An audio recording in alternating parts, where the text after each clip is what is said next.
What's up, everyone? It's Andrea. Today, you do not read people's private journals. Dr. Selar is still with us. And we asked the question, where was Troi to sense something was wrong with Beverly this whole time? Come nerd out with us.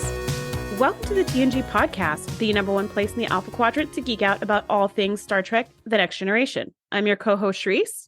Hey, I'm your co-host, Andrea. Today we're breaking down Season 7, Episode 14, Sub Rosa. This episode was written by Jerry Taylor and directed by Jonathan Frakes. So he's kind of well into the swing of his directing career, which I really love for him, although I hate this episode. Okay, so here's the plot of Sub Rosa. I can't even express how much I hate it.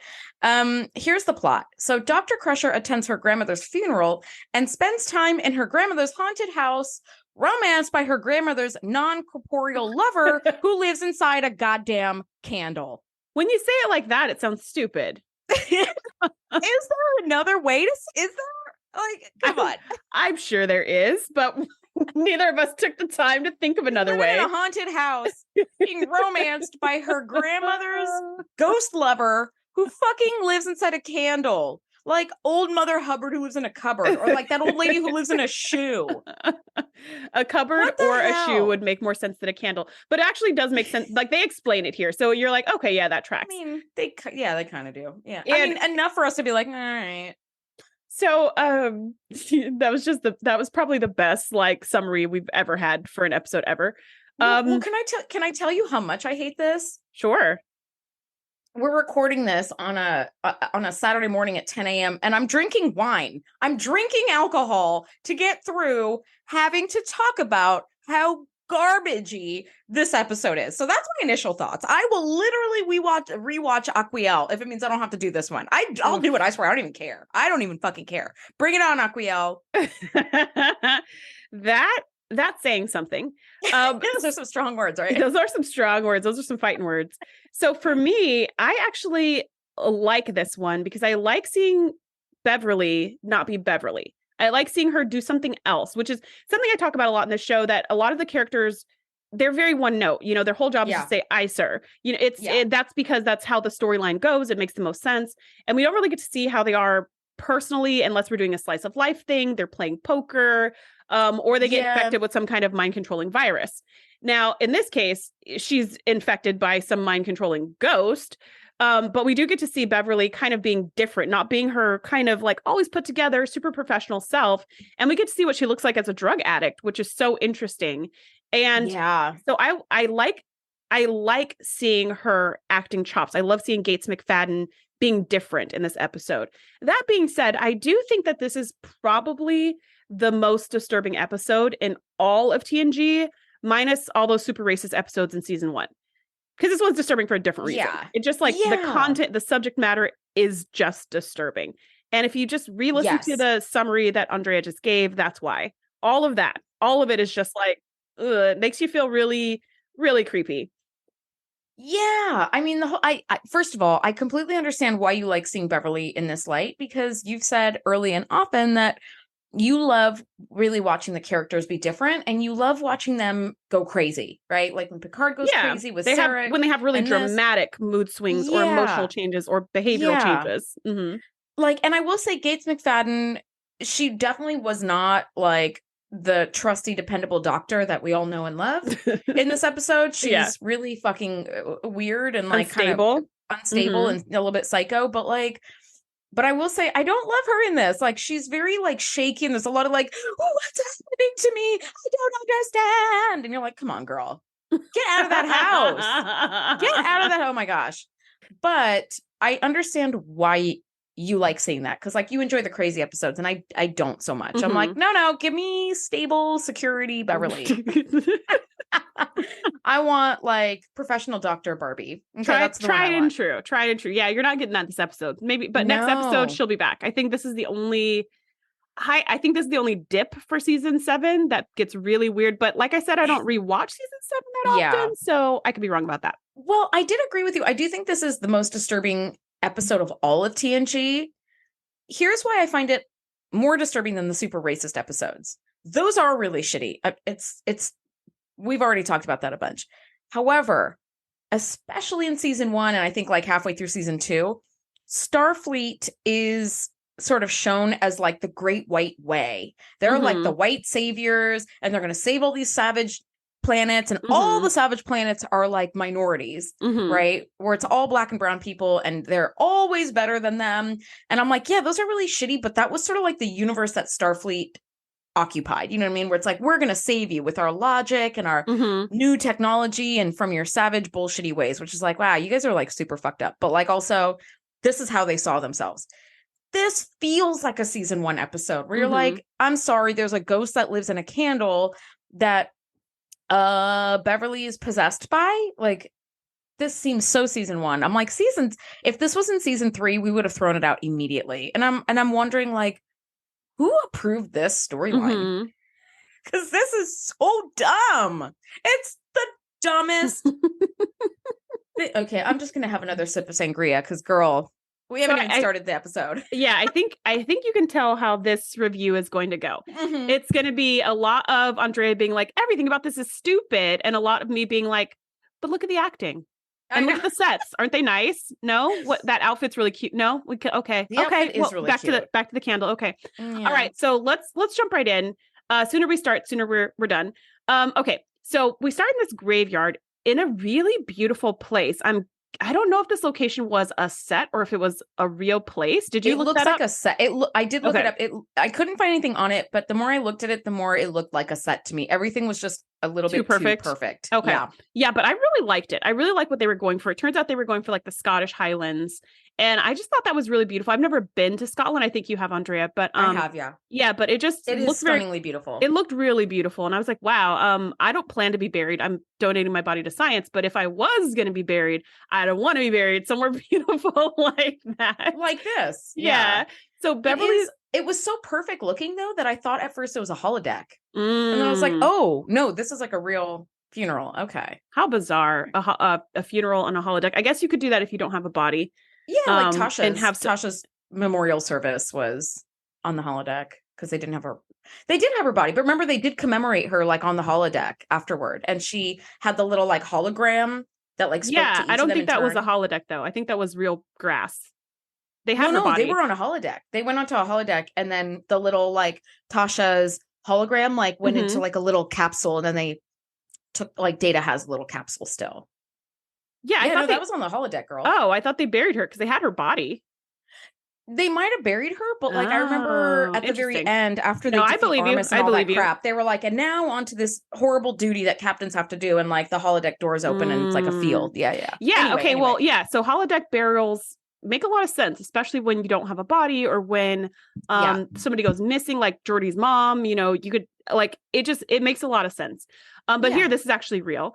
And Beverly's giving this really beautiful eulogy for her grandmother who's just passed away. This is the first time we find out that Beverly was raised by her grandmother. Her mom apparently died when she was a kid. A lot of tragedy for these bridge officers. Right. It feels like you can't get to be a bridge officer unless you've had a shit ton of trauma. Yeah. Unless you've lost some parents or had a really rough childhood. So Tasha Yar could have been captain by now if she would have stayed alive.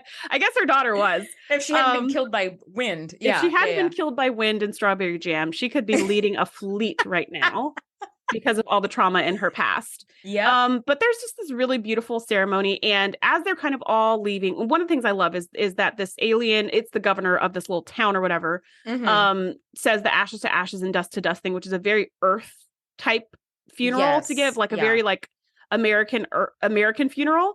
And I just thought that that's very cool that even in a distant planet, in a distant colony, you know, that her wishes, maybe if these were her wishes, you know, were honored, that her burial rituals were honored by complete aliens in a whole nother planet. I thought that was really sweet.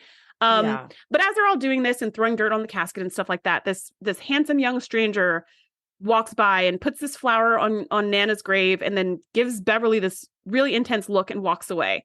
And you're like, that was bizarre. That kind of sums up the episode. Every time you see him, you're just like, what's he doing? Yeah.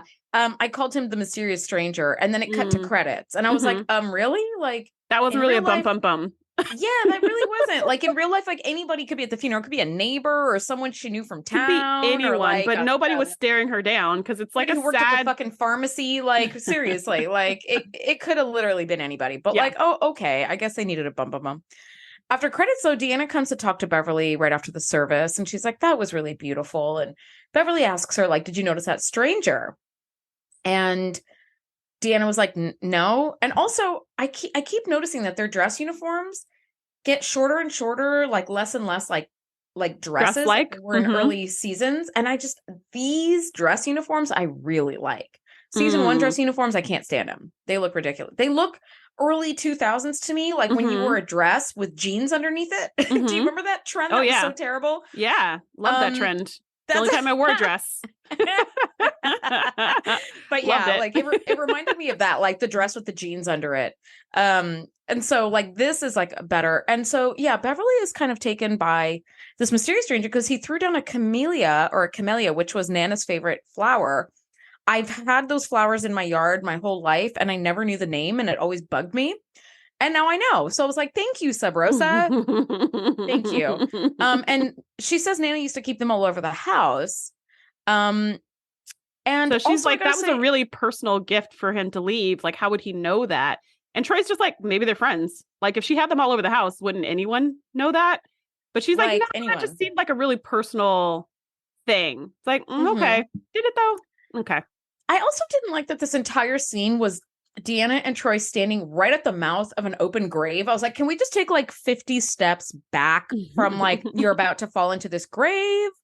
So they walk back to Nana's house. Did you notice as they were walking, the camera pans just a tiny bit, and one of the headstones had, you know, how it says like, here lies Shereese, like 1985 to whatever, right? This one said 2345 to like some other date, but like the camera cut it off. And I was like, that's a nice little touch. Like they kind of like put some effort into like making it look like this would be the times, right? Like, yeah, I really I didn't notice at all. I was just paying more attention to like, ooh, it's so green. I'm just like, this is pretty. So green. And also the governor, I forget, we've seen this kind of alien before, but I don't remember what it's called. I don't even know this guy's name at all. I don't even know this guy's actual name. I didn't even know he was the governor until like 40 minutes into the episode. I was like, oh, okay. I was like, I don't know. I kept putting head guy in my notes. Girl, I just kept writing community leader and mayor. I was like, so that community leader is like back again. And then they were like, governor so-and-so. I was like, oh. I don't think they ever said his name. It was just the governor. I don't think they did. Yeah. I don't think they did. Yeah. Whatever. But it took a long time to even know he was the governor. I was like, who is this guy? This guy, who's apparently the governor, is chit-chatting with Picard as Troi and Beverly go off to Nana's house. And he's basically asking, like, can you check out all of our systems since we have, you know, we don't usually have a big, powerful starship in orbit over our little colony. And he was like, in exchange, we'd be happy to give you a tour and some home-cooked food. And I was like, oh, that's so sweet. Like, it just, I don't know, it's something about it just seemed really like quaint and like human. Very, very quaint. Like, and we never actually got like a overhead shot of like the town because obviously they just used like the set of a house and the set of like a graveyard. But still, like, I did think it was really cute. They do say that this colony is on a planet called Caldos, which cracks me up because that's the Spanish word for broths, plural, like several broths. Like chicken broth and yeah, like chicken broth and beef broth and veggie broth. Yeah, caldo. So I was like, that's well, kind of you know, this ghost's name is Ronin, which is a samurai with no master, which makes no sense in this episode at all. Because he's from the 1600s from Scotland. I'm like, okay, yes, all right then. And nothing about him is a samurai, and he doesn't need a master. Like none of there this. There ain't a damn thing about this man that makes any kind of sense. But the leader says that Caldos is the first terraforming project for the Federation. I was like, really? How quickly we forget home soil? It was a terraforming project with murderous sentient sand. So, like, anyway, but maybe we don't count that one. I guess I don't think they finished that project. Ended up killing a bunch of people, and they all abandoned so I think they let it be. Maybe, yeah. Anyway, the community leader asks Picard, he could like cast an engineering eye or have his team look over some of their systems because they're like over a century old. And he does say that this whole village is basically lifted straight from Scotland, and it kind of seems a little weird to me to just try to recreate a country on another planet. But like also they let the Irish run rampant and up the long ladder. So why not a Scottish episode? But why stop there? Why not a British colony and a Welsh colony? Yeah. And like a fucking whatever. It's like, come on, guys. Yeah, I don't know. I mean, I guess the colony, well, it kind of reminds me of when America was being colonized. Mm-hmm. And like if you still go to like places in Boston or New York or whatever, Very New England. It's very New England. So it's very much like we're transplanting the style of this other place into even calling it New England instead of just a different name, giving it a whole different name. New York, New Jersey, those are actually named after York and Jersey. Okay. Yeah. So like, I feel like this is all the news. Yeah. Come up with something else. We could have a whole different name. So I think that's the idea, is that this is like New Scotland on this random planet. So I'm kind of like, okay, I mean, that's a thing. People do that. What I thought was really cool about this is not only do they try to make it look like the Scottish Highlands, but the governor said the cornerstone of every building is like a stone or rock or whatever kind of masonry that came directly from Scotland. And I was like, now that's a nice touch, because you don't need that. You could just replicate something that works. But to have something that's physically from that place felt very like, I don't know, just that attention to detail felt really intentional to create this whole feeling and this vibe. And I thought that was really cool. That very much was. I mean, it makes sense. Also, the Nana's name is Felisa Howard. The Howards are a very, very, very old family in England and in Scotland. Henry VIII, who had 6 wives, one of them was a Howard. Like, it's a very like old, long history sort of family. So I thought it was kind of cool that they gave like Howard as the surname. So I love that they kind of picked that up.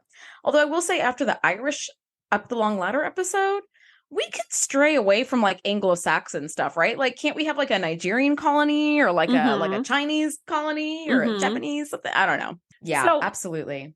In our next scene, we're in Nana's house, and Beverly's telling the story about how she barely remembers her mom and she was raised by her grandmother and all of this. And Troi ends up kind of leaving her to her thoughts after discovering this really beautiful ornate candle.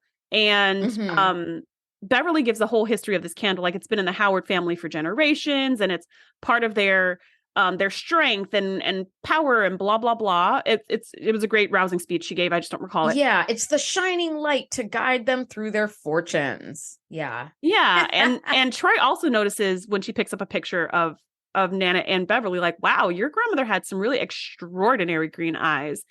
And Beverly's like, yeah, you know, every Howard woman in our family had green eyes except for me and my mom.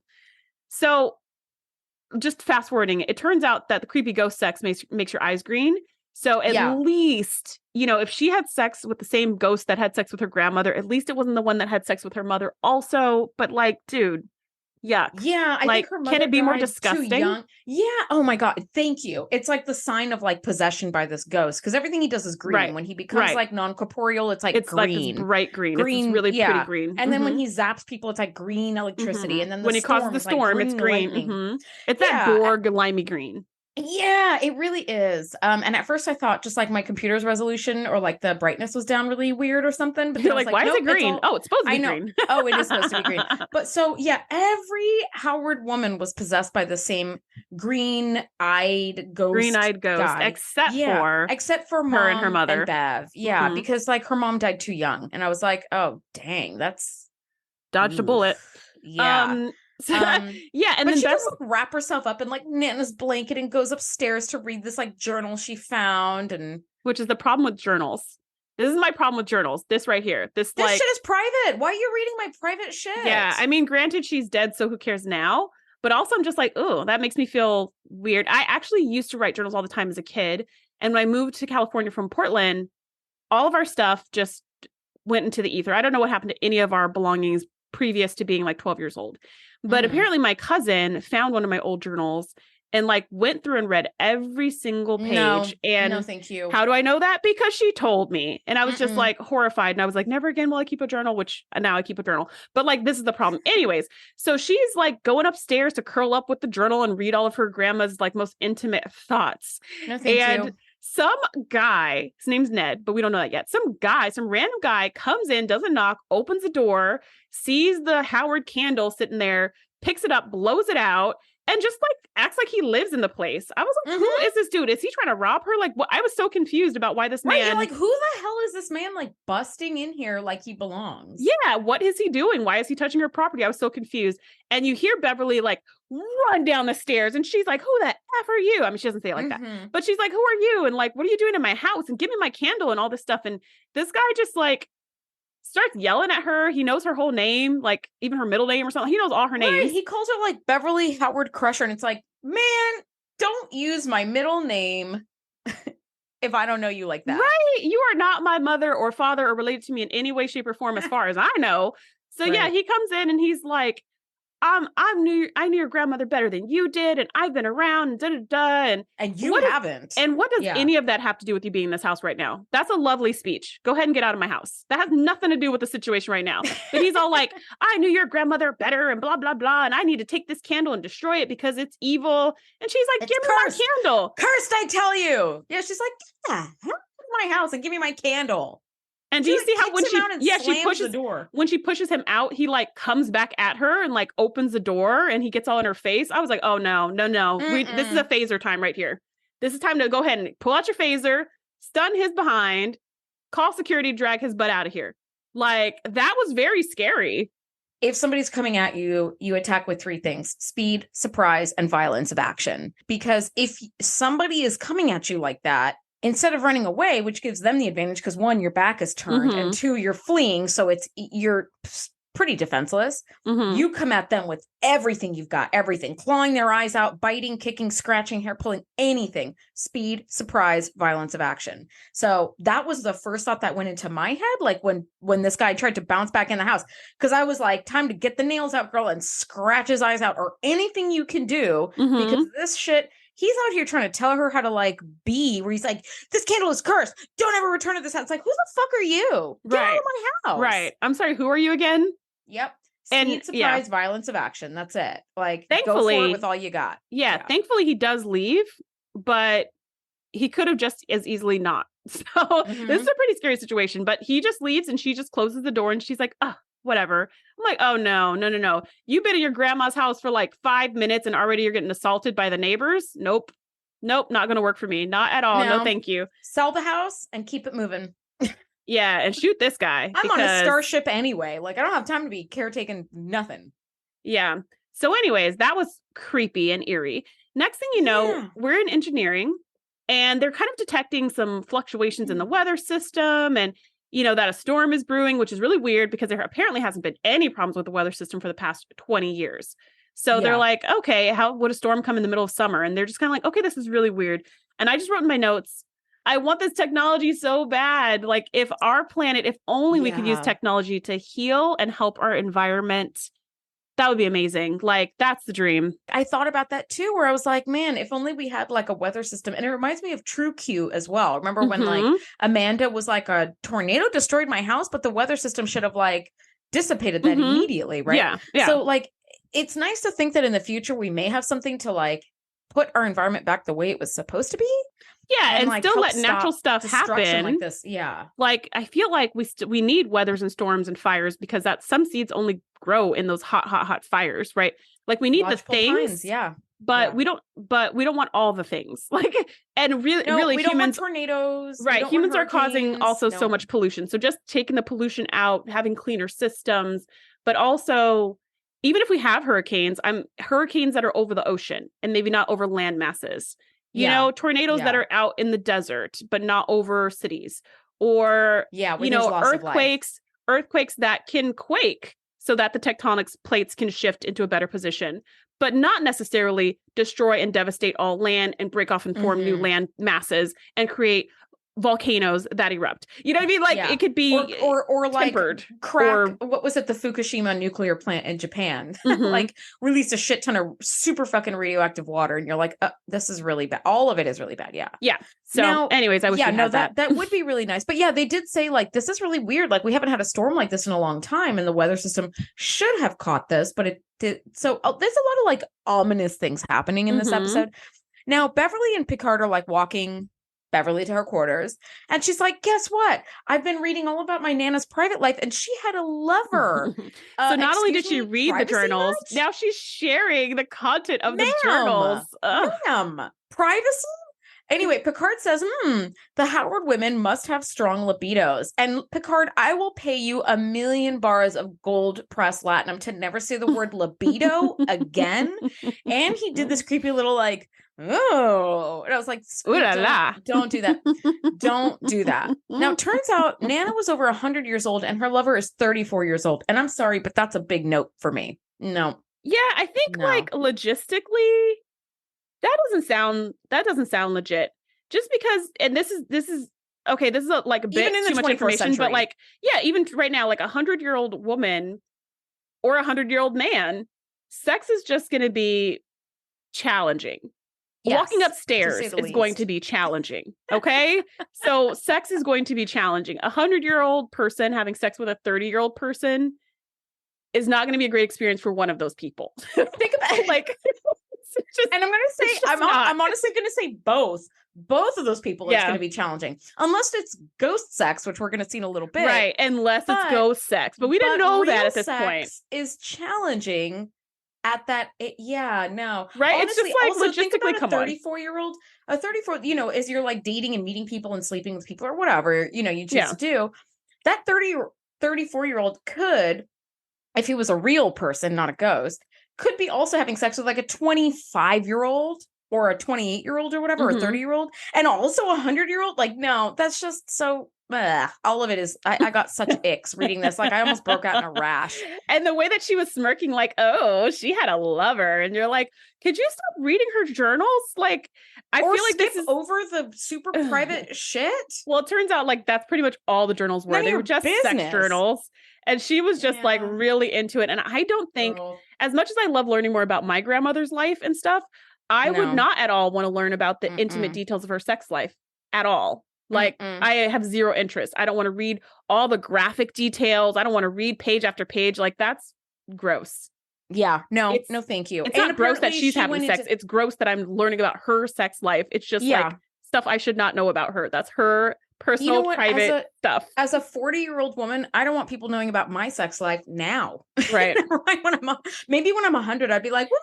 I got this hot 34-year-old. Anyway, now in bed that night, Beverly is reading more of the diary because she clearly doesn't know boundaries. And she sort of drifts off. And I was like, okay, at least she's like wearing pajamas. And she's got the candle like by the bed and it's flickering and it kind of like relights. And invisibly, Beverly's blanket like pulls back. And then like the shoulder of her pajamas like starts to pull. And then we get a whisper like, Beverly. And I was like, blah, blah. No, non-consensual, yuck. Yeah, this actually happened in a horror movie. This exact thing. Oh my God. And the ghost like totally had sex with this woman, was like caressing her, took off all her clothes, totally had sex with her. Yeah. And she like woke up kind of in the middle of it and was like, because there was no one there. And she thought it was just a dream. But yeah, it was like, so when I saw this, I was like, oh no, that's really creepy, like poltergeisty, the horror movie. It's totally poltergeisty, but I right? don't think this was supposed to be horrible. I think it was supposed to be sensual ? But to me, it immediately was like horror movie. Yeah. As soon as she woke up, invisible strings, like fishing wire or whatever, is like pulling your blanket back, and then the shoulder of your pajama. And I was like, no. Yeah. Now, Beverly thought it was just like a really sexy dream, erotic dream, which I was like, great, those are fun. She decides the prudent thing to do is go to 10 forward and talk about it so everybody could overhear her. And Deanna's like, cool dream, girl. Like, can we get back to these personnel reports? But Beverly is like so infatuated. She clearly can't focus at all. And this is the beginning of Bimbo Beverly, which I really hate. And she goes down to the service to visit Nana Graves and leave some flowers. And she runs into Ned Quint, who is that dude who busted into her house. Turns out he's the caretaker of the house.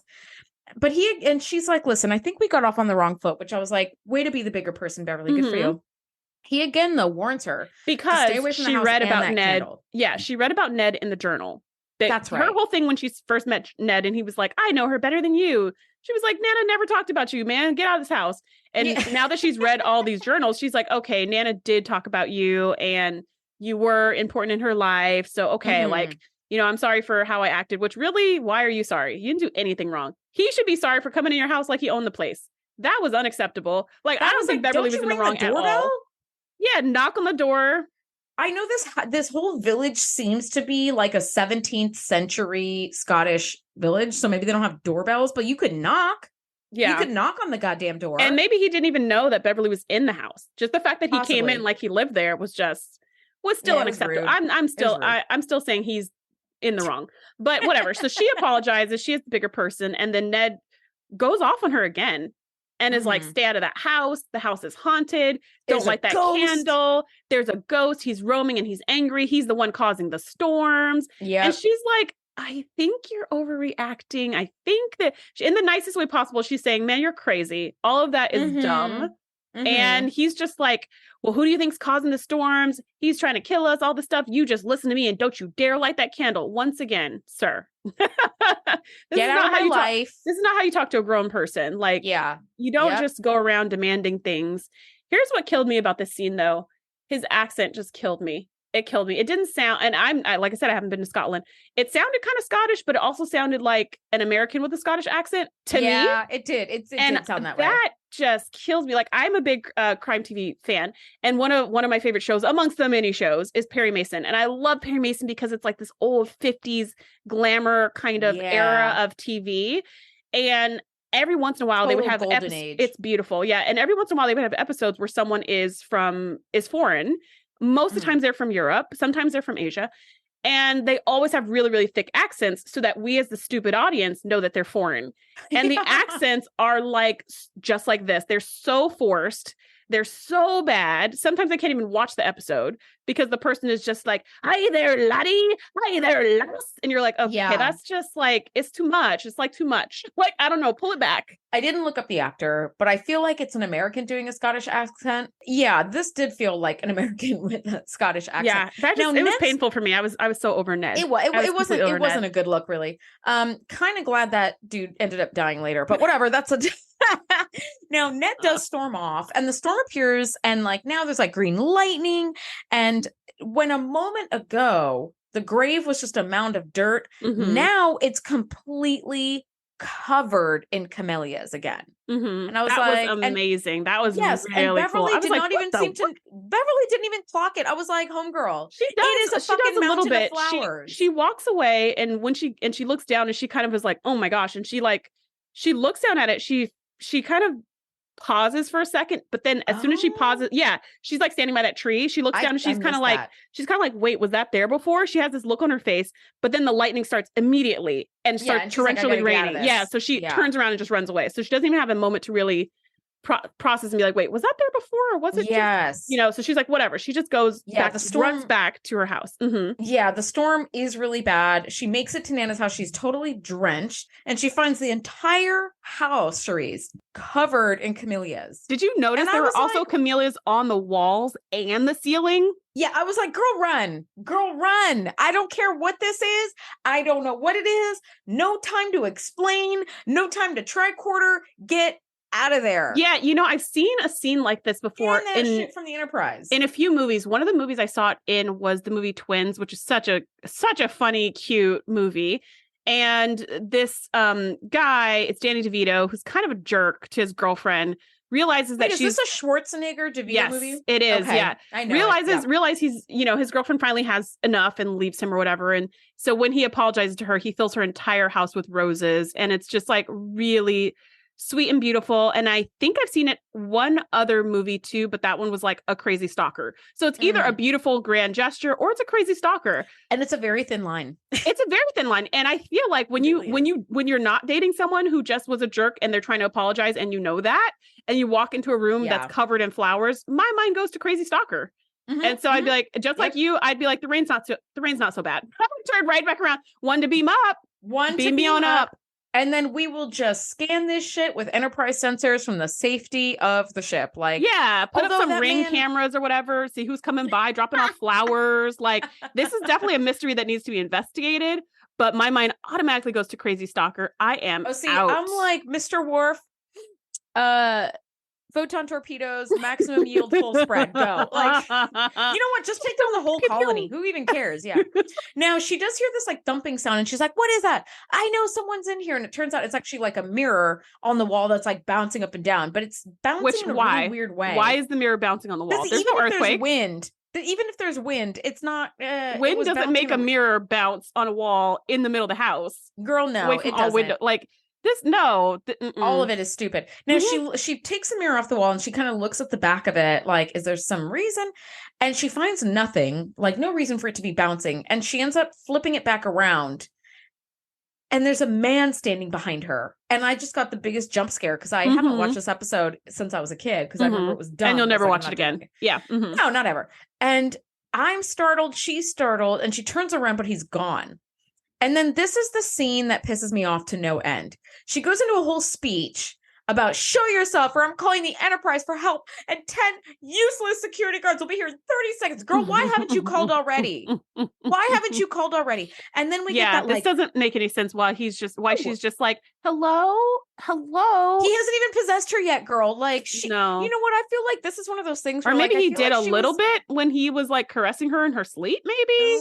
I don't know. But then we get the like, but no, I don't think, I don't think he possessed her yet. So she really doesn't have an excuse at this point. Girl, I would nope out of there so fast. Like, keep the house, the candle, the flowers, whatever, goodbye.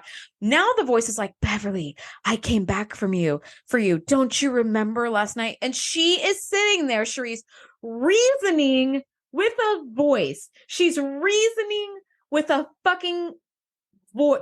What in the sandhill is happening here? Yeah, and I don't know who you are. Come back, girl. You know what? At this point, you deserve to be possessed. Like, you had every opportunity to fucking get to safety, and you just chose to be like, tell me more. Like, no. Yeah, at this point, I think Riker, come on.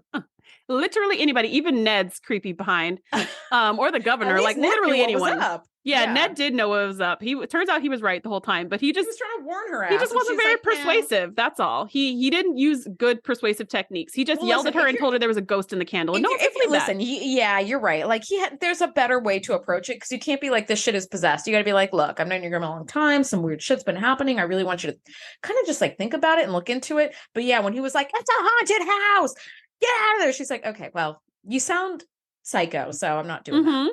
Yeah, and but here's where he was right. Here's where I think the ghost starts messing with her because you start to see her kind of like shaking and shivering. So I'm like, I feel like the ghost she's like is jerking around. Yeah, I feel like the ghost at this point is messing with her mind and her body. They haven't fully merged or anything, but I think he's starting to mess with her because of how she's jerking and twitching and backing into a corner. I'm like, yeah, this isn't normal Beverly anymore. Like at some point she was normal Beverly, but at this point she is a mess. And you're right. She's making all the worst decisions. She's trying to reason with the ghost. And he's like, I'm a spirit. I was born in whatever year, whatever time it was. 1647 in Glasgow. Yeah. And she's all like, so you're like an 800-year-old ghost? Yeah. And he's like, I have been with the Howard women for centuries. I love them as I will love you. Yep. At that point, we're done. There were so many points to be done, but this is the point where I would be like vomiting and done. When I was just like, wait a minute, you've been just screwing every single woman in my family, like from mother to daughter for generations. It was disgusting. So I would never have sex with someone who's having sex with my mother. Okay, thank you. Thank you. There was this hilarious thing I saw on social media where it was like a mom and a daughter doing a dance together, and they're like, POV, you both have divorced the same man, and they're like doing a dance, and then it cuts to somebody else's reaction going bum bum dun dun dun dun dun. I was like, exactly, this is some Criminal Minds bullshit right here. What the F, right? Some Law and Order stuff going on. Thank you. Yeah, for real. She comes to her senses. She's like, I'm gonna call the Enterprise, but the voice seems to like take control of her and makes her all weak. And I know this is the part that you love because you see her like getting to be different, but I hated this because she was like, what's happened to me? I feel so strange. Why would you say that out loud? You just feel strange and you think you feel strange. You don't need to express how strange you feel unless you're talking to somebody else, like a doctor, where you're like, no, I feel strange. You know what, Andrea, I completely agree with you. I don't love how wimpy and weird she is. So this scene I don't love. All the scenes where she's orgasming, I don't love. But the scene I do love is the scene after this, when he tells her, when they're back on the bridge, or when she's in her room and she lights a candle and she's waiting for him to come. I love that scene where she's like fidgeting and like wringing her hands and running her fingers through her hair. And like, I like that is losing it. It's clearly like withdrawal. Like that scene, I'm like, wow, she is playing the crap out of this. But all the scenes like this, where she's just like, who are you? Where are you? I'm so weak in the knees. Yeah. All of that's dumb. Like, I hate all of that. The writers would never dare to write a man in this exact situation, being this helpless and this stupid and this fucking useless. So she ends up being like, who are you? And he's like, I'm a spirit. I was born in 1647 in Glasgow. I'm an 800-year-old ghost. I've been fucking all the women in your like family for the last 800 family years. line. Yeah, and it's like, who the F thought this storyline was a good idea? I want this person fired, and I want someone to walk around behind them for the rest of their life, pointing at them and booing for creating this story that we ended up getting our eyes assaulted by. That's all I have to say about that. I don't really know who wrote it. I think there was Jerry Taylor got credit for like the teleplay, but somebody else got credit for like the idea of the story. And that's the person who needs to pay for this. I feel like. Well, I mean, it's a group effort, right? Because it had to be approved. It had to be like, there was a whole lot of layers. This is one of those times where you're like, there were a lot of places we could have stopped this. But they didn't. So I don't think it just falls on one person's shoulders, really. You're right. Yeah, fine, but we'll hire a whole team of people to walk around and play shame. So at this point, back on the ship, the storm cloud, which looks really green and cool, is just growing bigger and bigger. But she does like sleep with him that night or something creepy. She does sort of like, well, see, here's how the sex is actually portrayed in the show for people who haven't seen this episode. And you don't need to watch it. You don't like, please don't watch it. But if this review is making you be like, I got to see how bad this is, then by all means go ahead. But you've been forewarned. The way that the sex is portrayed in this is that usually he goes from corporeal form to like this kind of green smoke that disappears. And then the green smoke kind of drifts towards her body and then it disappears. And then she starts like moaning and shaking and quaking. She kind of absorbs quivering. It or something. Yeah. And she's like experiencing a bunch of pleasure, but like, it's not, that's it. But even still, it reminds me a lot of like the Game episode where like they got all this pleasure and everybody was orgasming left and right. And I was just like, listen, I'm a huge fan. I'm a huge fan of the Big O. But I don't need to see other people having that. You know what I mean? Like, it's just, especially on TV, it's just really weird. Like, but Deanna swings by to be like, hey, are you going to go to Mukbara class today? And I do love the way Deanna pops by. Did you notice like the door to Beverly's quarters was open and she kind of like comes in sideways? It's very like, hey, neighbor. No, I didn't notice that. Cute. But I did notice her wearing her like traditional, like her gi or like her outfit. Yeah. And I was like, man, that thing looks good. It just looks so good. Like she looks great in it. It looks so gorgeous on her too, because her body's like just ridiculous. Like she really works it. And Beverly is like, no, I'm not going to go. And she acts all demure and dreamy. And you see her vase full of flowers, like her giant vase. Yeah. And Deanna's like, so, like, what's actually going on? And this is when loved up Beverly appears, where she's like dreamy and just like, I don't know, you know, next thing I just expect her to be like filling a vase with more flowers and just humming to herself and like hugging herself with like how in love she is. And I'm like, this is like just Disney movies gone all kinds of wrong.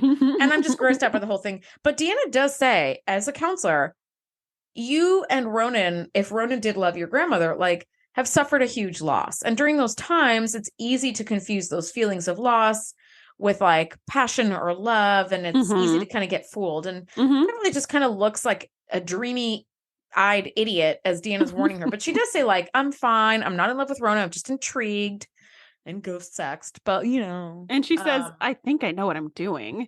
And I was like, no, you don't. No, you don't. You don't, which is why she had to say this to you.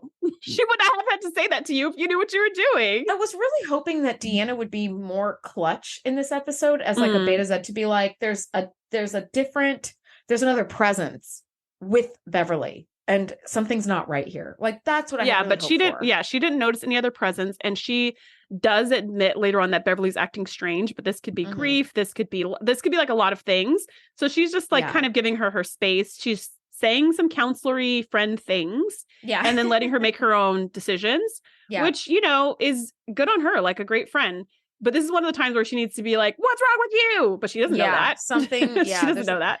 I mean, if the woman could feel gratitude and joy from some sea jellies, like I feel like she should be able to detect another presence with Beverly. But all right, whatever. I guess this was Beverly's journey for her to figure it out or whatever. Now on the bridge, this is kind of cool. A dense fog has rolled in. It's like all over the ground of the bridge. And I was like, okay, I'm kind of totally done here. I loved it. I was like, Deck 13 has lost gravity. 10 forward is below freezing. Yeah, the ship is going crazy, but the fog on the bridge looked so cool. It did look cool. Wow. Because it's the first time of us seeing steam or seeing the fog machine on the bridge without them being in battle and explosions and fire and people falling over. Like it was just there and people are going about their normal jobs. Yeah. And the bridge is not exactly a confined space. So the technician in me was wondering, like, how did they get all that dry ice on that? Because as you know, I do a big Halloween party every year. And so naturally I have like a fog machine. And I remember testing it out a bunch, like before a big party I had, like before the pandemic hit. And the fog would just kind of go up into the air and dissipate, but it wouldn't stay low to the ground. So we had to figure out some kind of way to like dry ice with like a fan to blow the dry ice. Like, so, you know, and dry ice fog is like more dense than regular air. So it just stays on the ground. But you have to use like pounds and pounds and pounds of it for a space half the size of the bridge. So I was kind of impressed by just the dry ice budget they must have had, because it was like a tremendous amount. And the scene was only like 20 seconds long, but still they were like, lot. Sorry, guys, to all the actors, we can only have you in about 2 scenes this episode because most of our budget is hardcore going to dry ice. No joke. We blew $45,000 on dry ice. But man, did it look good. and I do like that Picard is like, oh, okay, well, since it seems like there's a feedback loop coming from the planet's weather substation and everything that's going on there, because they've got like an energy beam to try to diffuse the storm, which isn't working because now it's like rebound. It's like basically like expecto patronuming like back on the Enterprise, and so it's like it's affecting all the weather on the Enterprise. Yeah. So I love that Picard goes, well, in the meantime, I guess I better go get my jacket. It's like that's kind of a nice little move right there. Now Data has analyzed the problem. The station is experiencing a system-wide breakdown. Somehow, though, Ned Quint has got in and is trying to dismantle the entire weather system. And he's like, it's a curse. But as he's doing this, he's hit by a plasma discharge and is killed. And Beverly instantly, dude. And I was like, all right, that was a Ned, bum. I know. R.I.P. Ned. It was a bum without us getting even like a bum sound effect. But Beverly's there in the next scene and she's, tricordering away. And it wasn't the plasma discharge that killed him. He has a cellular residue all over his body, like anaphasic energy residue or something that's unlike anything Beverly's ever seen before. But I feel like we've heard that word anaphasic energy. We did. So we had that before, back right? in Data's dream episode with the things that were breaking down the ship. Those were anaphasic life forms. That's right. Eating cellular peptide cake with mint frosting. Yes. So their whole thing was they broke down cells for their own energy, even though they were kind of phased out. And that they would have like killed everyone by turning them into just mush. Yes. So here we get that word again of anaphasic, which just means like a nearby phase, like a different phase. Yeah. Yes. So it's a great name. Oh, such a good name. It's such a cool, it sounds so real. Right? It sounds so real. Yeah. So when they say there's an anaphasic life form, it does not have to necessarily be the same kind of life form before, which was a parasite that was like kind of small and all over people's bodies or whatever. Yeah. But it is some kind of anaphasic something, and it's residue. So they don't know it's connected to any kind of life form per se, but it's just like, where could that have come from? He got struck by electricity. It just looked like he got zapped from the electricity in the panel, but somehow there's this other thing that actually killed him that no one visibly saw. So now we have another mystery on our hands. And I think this could have been kind of cool if the episode, instead of being about ghost sex, was like a murder mystery and people were dying from anaphasic lightning strikes. That could have been an interesting storyline. That would have been way better. Here's a little throwaway line that I was like, hey, Beverly says, let's get the body up to sickbay. Have Dr. Selar start running some tests to determine what this residue is. And I was like, yo, Dr. Selar is still in the house. This is what I'm talking about. So exciting. Best part of the whole stupid episode. Beverly takes off and they're like, where are you going? And she's like, there's something I have to do. So she runs to Nana's house and she tries to talk to Ronan about Quint's death. Now, this is the first time we see her being like, hey, Ronan, beyond the sex, which is great, like, what's going on? And I'm also talking to a non-corporeal spirit. So like, I feel like a couple of mysteries are tied to you, buddy. Yeah, like, you're sort of the nexus of all this. Something about this made her think he would know exactly what happened to Ned.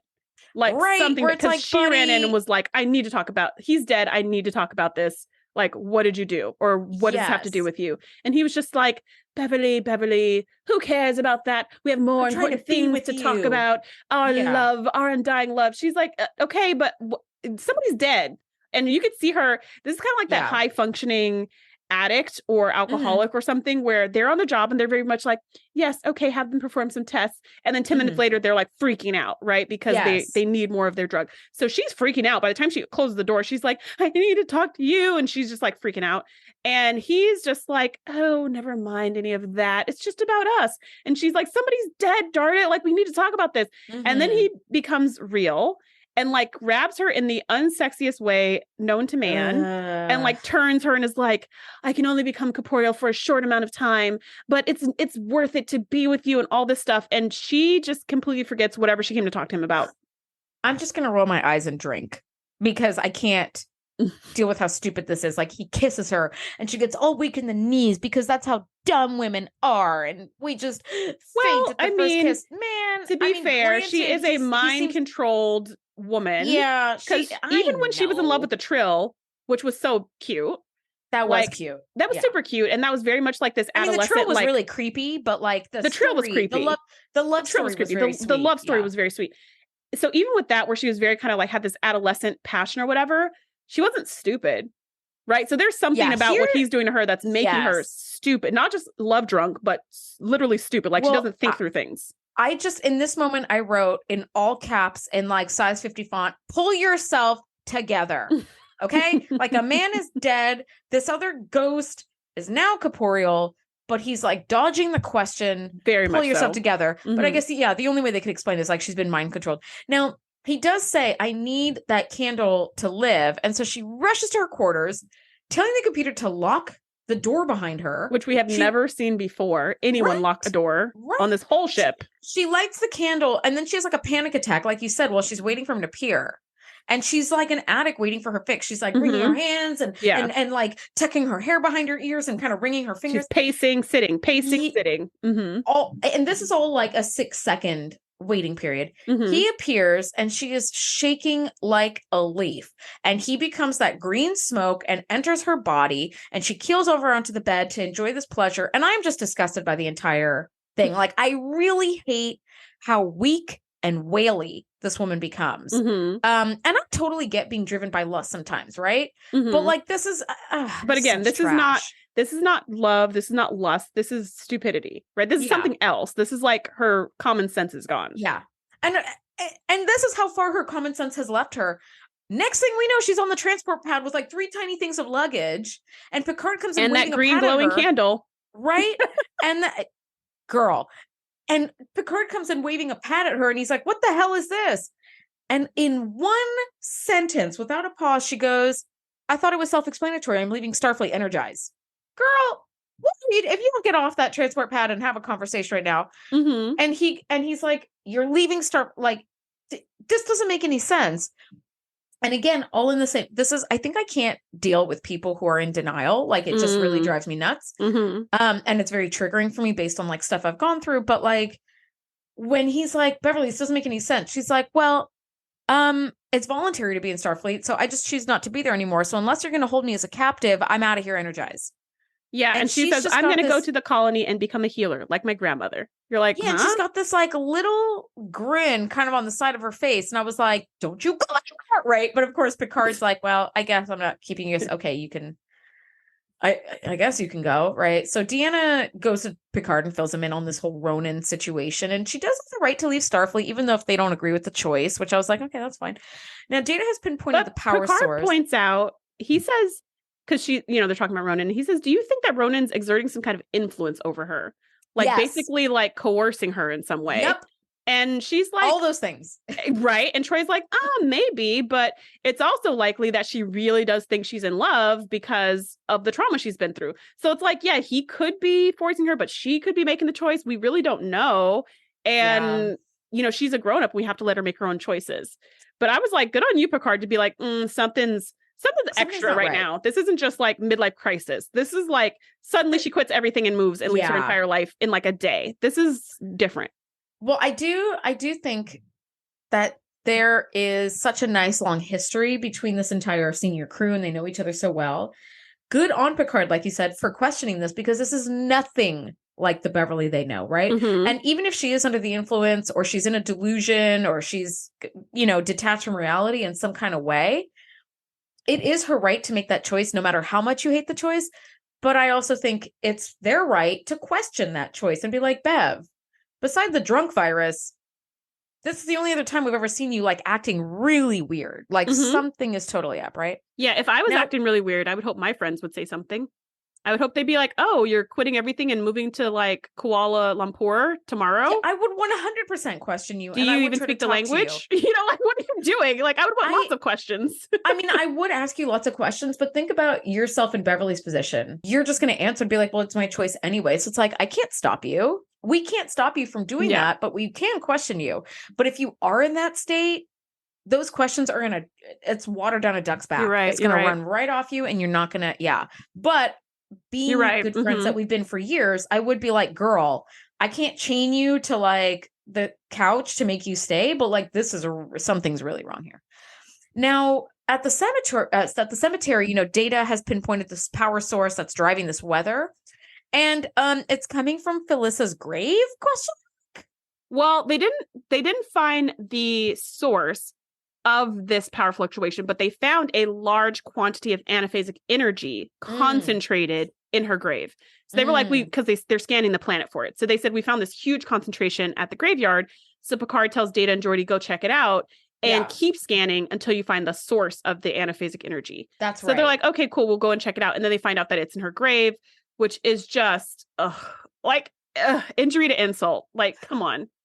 Also, I don't understand why it would be in her grave because he's been possessing Howard women for generations and generations. So why would it be in Phyllis's grave? She just died. No, because he like his anaphasic energy or whatever permeates every single cell of their body, like those other creatures that were like sucking the peptides out. Oh, okay, so that's why their eyes turn green. She has a high, it's like she's been getting little concentrated doses for years. So she's like full of this like deposit, this greasy deposit that he leaves behind, which is so disgusting. So they go to the graveyard. The whole thing is just all of it is so gross. So they go to the graveyard and they're checking it out. Meantime, Picard's like, well, while you guys are doing that, I'm going to go meet this Ronan. I think it's time for us to have a talk. And I'm just like, yeah, I love Picard. I'm so glad he's not just letting this lie and being like, well, she does have the right to make her own choices. See you later, Beverly. Yeah. Like, no, I need to go meet this man because something about this is very wrong. So he goes to Beverly, who's just in the middle of her latest ghost sex orgasm.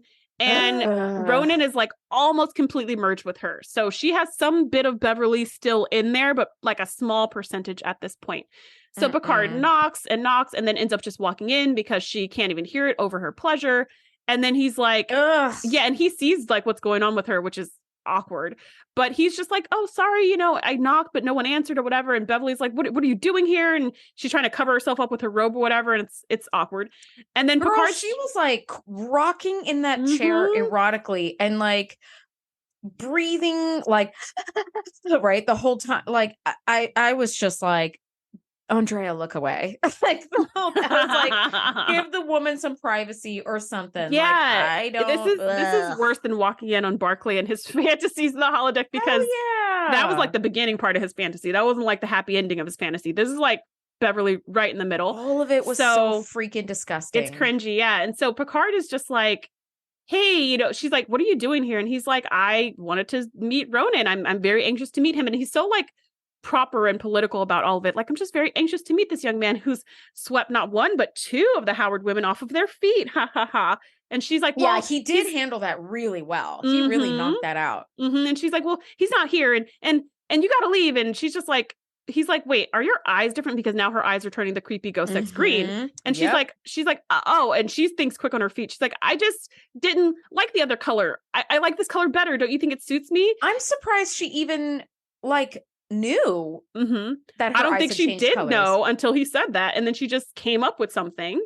And he was just like, I actually liked your eyes better the other way they were. In fact, I liked all of you better the way you were before. So I need to meet this man. And she's just like, well, he's not here. And he's like, I'll wait when he's coming back. Thank you, Picard. I will wait. Thank you, buddy. And you're just like, wow. And so she's like freaking out because she doesn't know what to do.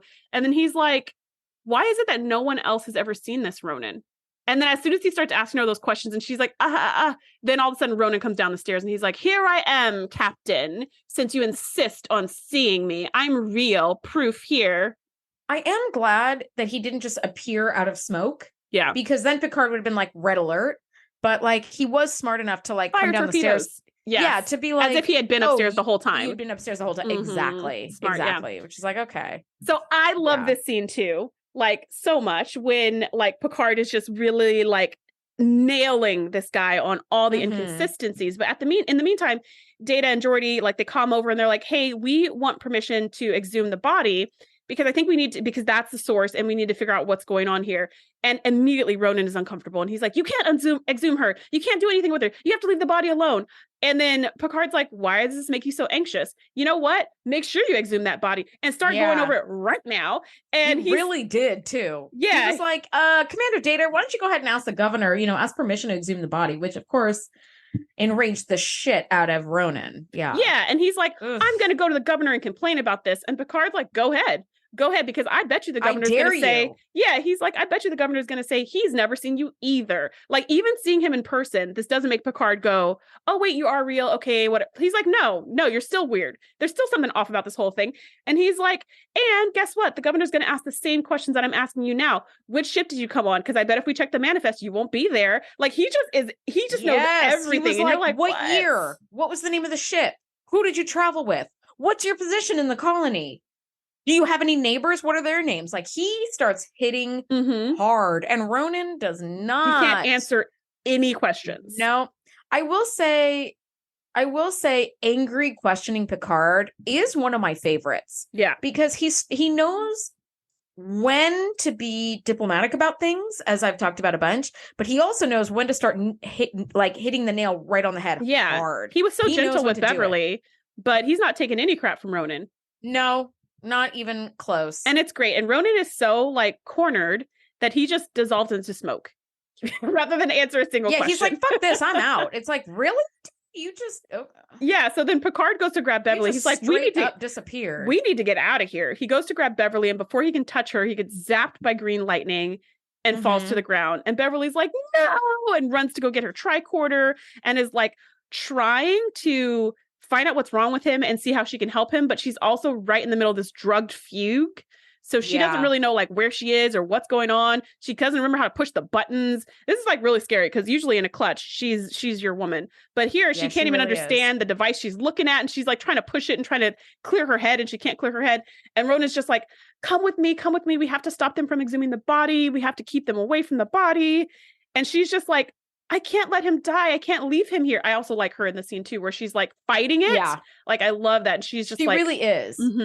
Yeah, she really is. Where he's like, come be with me. It's me you love, blah, blah, blah. Yeah. And this is when she starts kind of snapping out of it a little bit, where she's like, I can't just leave him to die here. One, her medical instincts kicked in, but two, she's close friends / potentially lovers with Picard. So it's like, I know him. I love him. I trust him. I can't just leave him here. Like that, yeah. And like, also, you just like attacked him when he was questioning shit you didn't want to answer. So like, there's a lot of like warning signs going on here. So yeah. And Ronan tries to grab her and pull her away, and she just pushes him off and keeps working on Picard. Yeah. She's like, no, and like shoves him away. Yeah. And then he like runs off to stop Geordi and Data from exhuming the body. So she's at least alone and can like, she gives him a hypo spray, and Picard sort of comes back to, and so he's not going to die, but he's still not in a good situation. And I was wondering why she didn't just like come to the ship to have. That's but anyways, I was but like, also she wasn't really.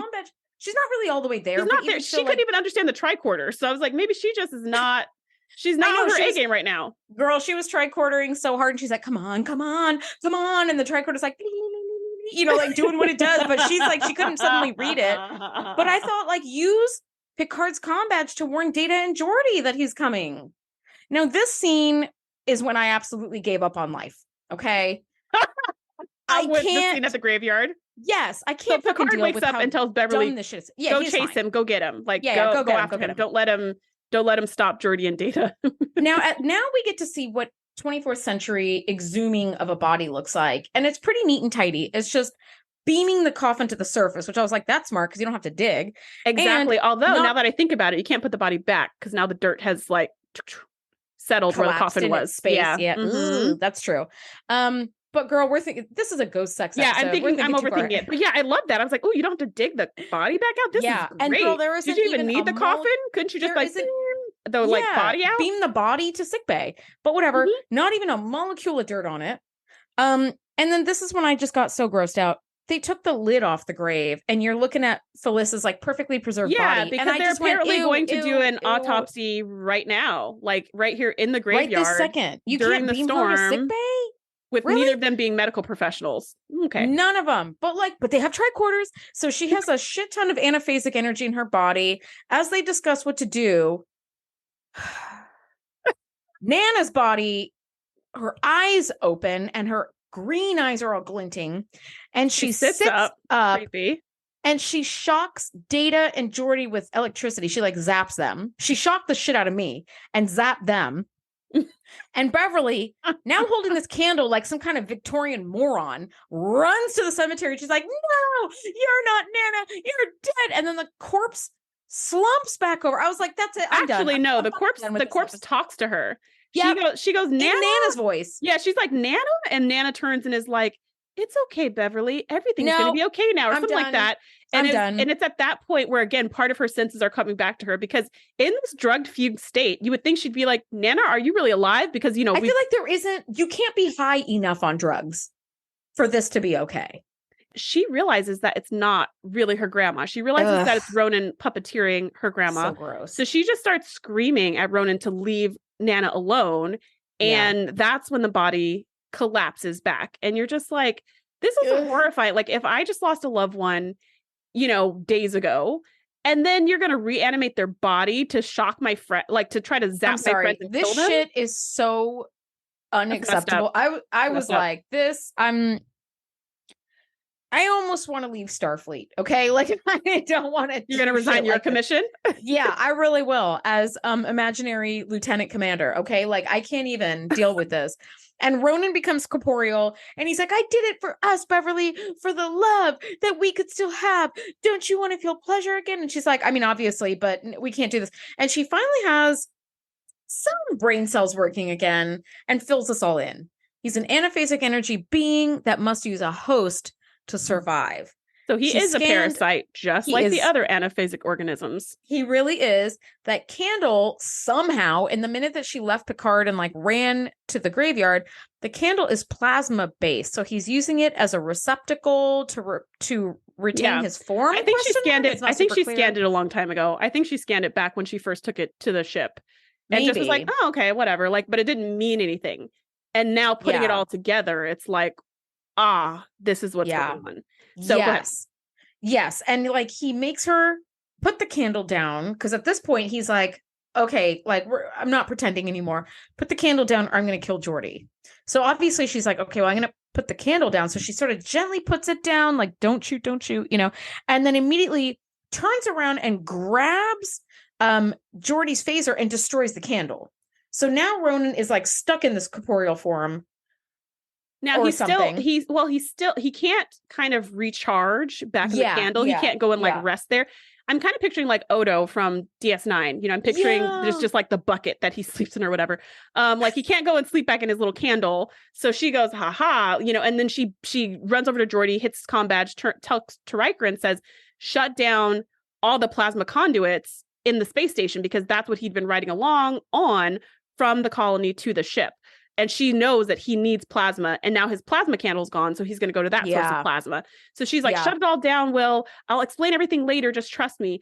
And again, this is why I love Starfleet. Yep. He's like, will do. And just shuts it down, like no questions asked. Because if he would have waited and asked questions, which would be wise, that would have given this ghost time to hide in their machines and their equipment and find another host and like escape. And it would have been such a creepy thing, because the whole ship has plasma everywhere. It would have been impossible to find in this the creature. coils and the whatever. Yeah. Now so Ronan starts to like charge toward her, or she says now you have nowhere to go, because you can't go in the candle and all the plasma conduits are gone. And he says, oh yes, I do. I have one more place I can go, which is her body. And that's when he starts like stepping towards her.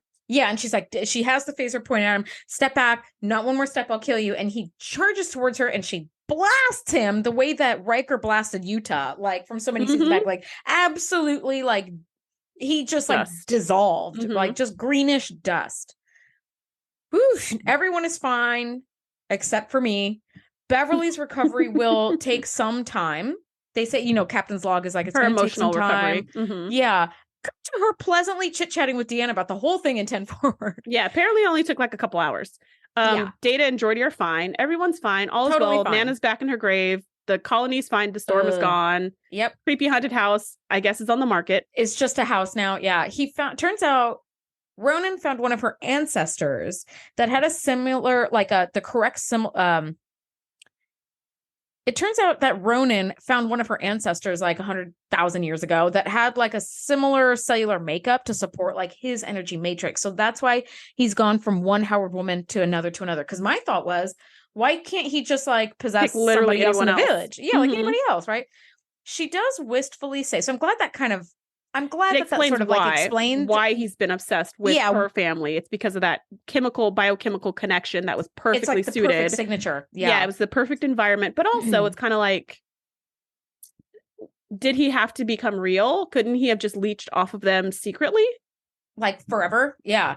Now, she does kind of wistfully say that she's a little bit sad because he did make her grandmother very, very happy. And she kind of wanted that too. And I was like, I mean, I get that, but also...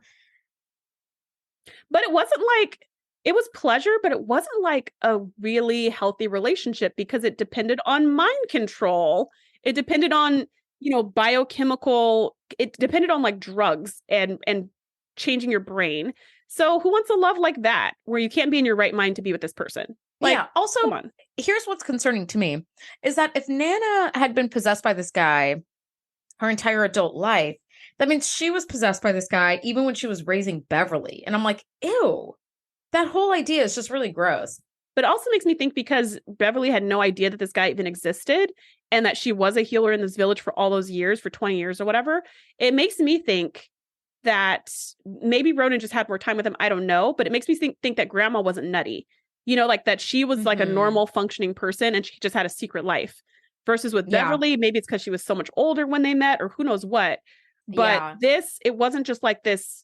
She wasn't still Beverly who had the secret life. Was completely consumed. Totally different person. Yeah, she was totally different and totally controlled. Yeah, she was super like consumed. Now, as Beverly's sort of wistfully talking about this, Deanna has the right idea, and she just looks on at Beverly like with a kind of grossed out and concerned expression on her face. And I'm like, yes, Deanna, that is the correct look to have. Okay. I think that might be projection. I know it was possessing, but it was still like kind of lovely. And Deanna's like, okay. So crew evaluations. Yeah. Anyway, that's where the episode ends. What are you? I feel like you know what my final thoughts are. What are your final thoughts? Like I said, have never hated an episode more. So I know, which is surprising because I knew you weren't going to like this one, but I didn't know how much you weren't going to like this one. So this was kind of a little surprise for me. Not surprised that you don't like it, but just like, I didn't know how it was going to go. And now I know. So for me, I really liked Beverly's performance. Like I said before, I really liked her performance. Not the times when she was like stupid, but the times when she was like fighting, the times when she was like withdrawing, the times when she was just doing things that normal people would do in like a drug addicted state, I thought was really well done. And I also, like I said, my initial thoughts, think that the subject matter is just really creepy and really disturbing. But I still like the episode. Yep. It's my final thoughts. Okay. See, here's something I've noticed. And like, you know how you said, like, it's a little bit of projection, like with Deanna giving her the weird look. When characters, and this is not the first episode that you've mentioned this, when characters are kind of losing their mind and acting really strange, you immediately say like, this is like a drug addict, which I think is really interesting because that was not my first thought. I was just like, okay, she's being mind controlled. So she's like out of control. Right. But I don't think of it as drug addiction, but like when you say it, it's like, yeah, that is very similar to like how someone in an extreme like withdrawal state would be if they were an addict. So I think it's really interesting that you say that. So it kind of shows me like where your mind goes with that. Yeah. What did you see it as? What was your thought when you saw her kind of like shaking and stuff like that? Like ghost sex control. Like he's like possessing her, like mind control, right? Yeah. When I think of mind control, I don't think of withdrawals. I think that's what it is. Like when I think about when Geordi was Manchurian Candidate, you know, when they had like mind controlled him, like there was nothing about that to me that seemed drug addict-y. No, because he was just like, he was controlled, but he was that's what I'm saying. He was, when I think mind control, I think of Geordi in that episode. Yeah, you're right. He was doing things he wouldn't normally do, but he also wasn't totally aware he was doing them, or like that's what I think of when I think of mind control.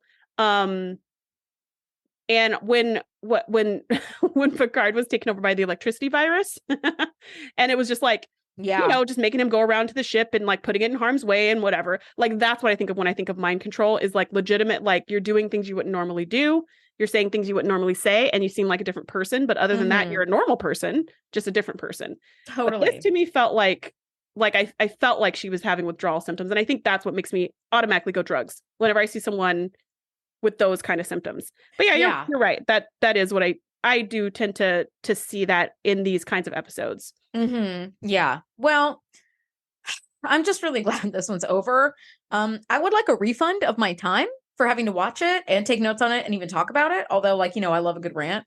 I kind of just want to wash my brain out and forget that this flaming bag of dog shit episode ever existed. Also, I'm glad Dr. Selar is still around. Yeah.